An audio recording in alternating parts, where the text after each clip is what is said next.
Nakuja kwa ndugu zangu wale ambao walikuwa wananiuliza, "Teacher, what about whom? What about whom?" Leo tunaongelea matumizi ya whom. Kwanza nakupa angalizo moja.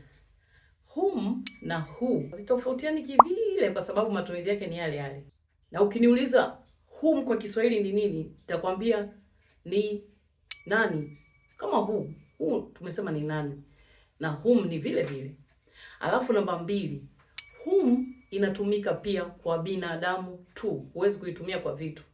Ndio maana nikakwambia who na whom zina undugu kwa sababu zote zinamaanisha nani.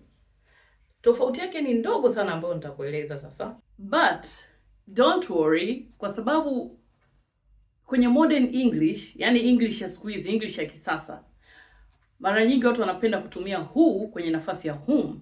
So kama inakusumbua, forget about it. So lazima uitumie, okay?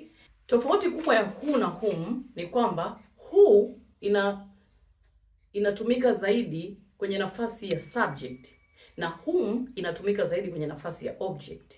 Wale ambao wamejiunga na sisi hivi karibuni, na washauri mrudi nyuma mkisha somo la sentence structure, yani muundo wa sentensi ya Kiingereza ambayo ina subject na object. Subject tulisema ni mtendaji na object ni mtendewa. Sasa who huwa inaongelea zaidi mtendaji na whom inaongelea zaidi mtendewa. Okay? Tuko pamoja mpaka hapo. Kwa mfano nikiuliza, who is calling? Nani anapiga simu? Jibu litakuwa John is calling. John ni subject. Kwa hiyo naulizia nani anatenda hiki kitu. Who is cooking? Who is cooking? Utaniambia Mariam is cooking. Nani anapika? Nani anapika? Who's cooking? Sasa natumia whom. Whom nitauliza, whom are you calling? Whom are you calling?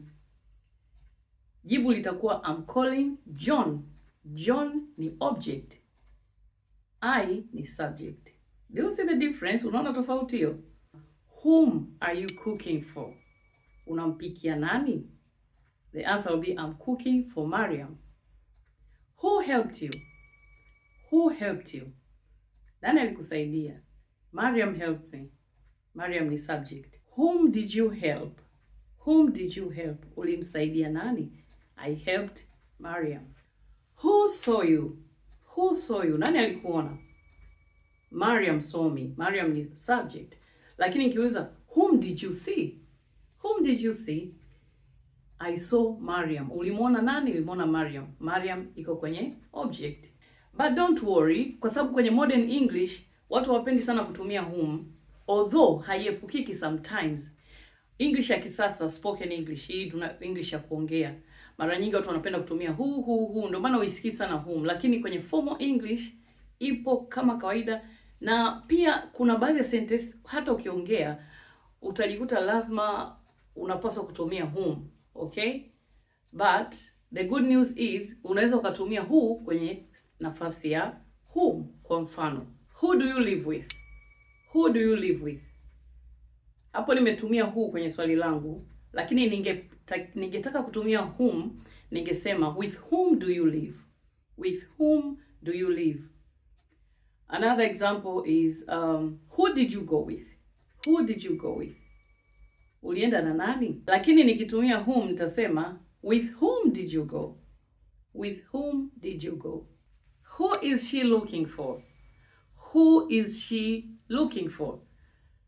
Nikitaka kutumia whom nitasema for whom is she looking? For whom is she looking? Who are you talking to? Who are you talking to? Unaongea na nani? Nimeanza na who. Lakini nikitaka kuanza na whom nitasema to whom are you talking? To whom are you talking?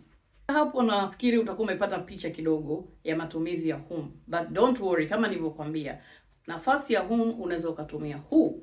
Okay?